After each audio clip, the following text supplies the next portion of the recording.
Faites-le bien, les amis. Faites-le bien. Vous savez, la vie répond à un principe.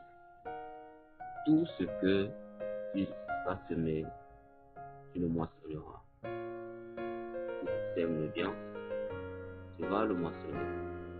Si tu sèmes le mal, tu le moissonneras aussi. Et beaucoup de problèmes que nous traversons aujourd'hui ne sont rien d'autre que les conséquences des actes que nous avons posés dans le passé ou des actes que des gens qui nous ont précédés, c'est-à-dire nos ancêtres ont posés.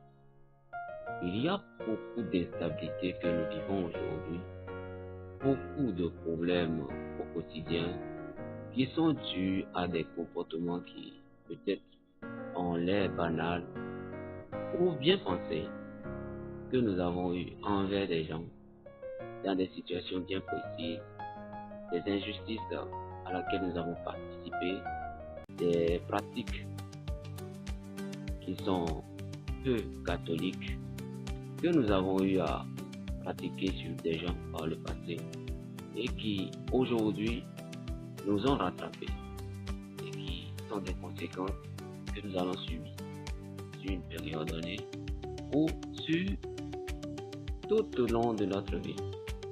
Et si nous n'arrivons pas à payer cela, forcément les gens qui vont nous suivre vont le payer.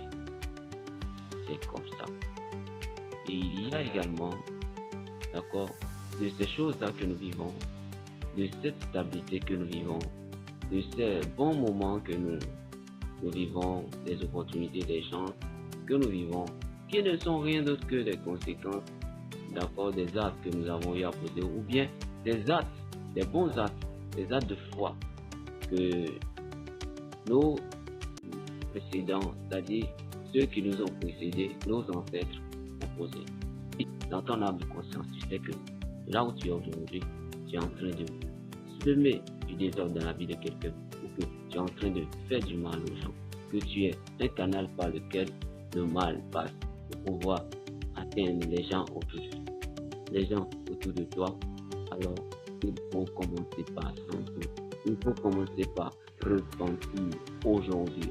Parce que si tu ne le fais pas, toi-même, dans un futur proche, tu vas vivre des choses qui ne vont forcément pas te plaire. Ou carrément, quand tu ne seras plus là, forcément, tes enfants, tes arrière-petits-enfants vont également vivre ce même mal que tu as causé à ton prochain.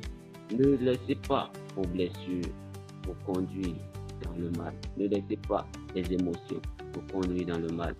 Écoutez votre cœur. Restez qui vous êtes. Restez la bonne personne que vous étiez dès le début. Et quand on dit une bonne personne, une personne gentille, on ne dit pas une personne qui est bête. On dit juste une personne qui choisit le bien malgré le mal qu'il a subi. Alors faites le bien, les amis. Cela en vaut la peine. Et la vie de vos descendants en dépend. J'espère que cette vidéo vous aura plu. Si c'est le cas, n'hésitez pas à la partager autour de vous. Et d'ici là, portez-vous bien. Ciao, ciao.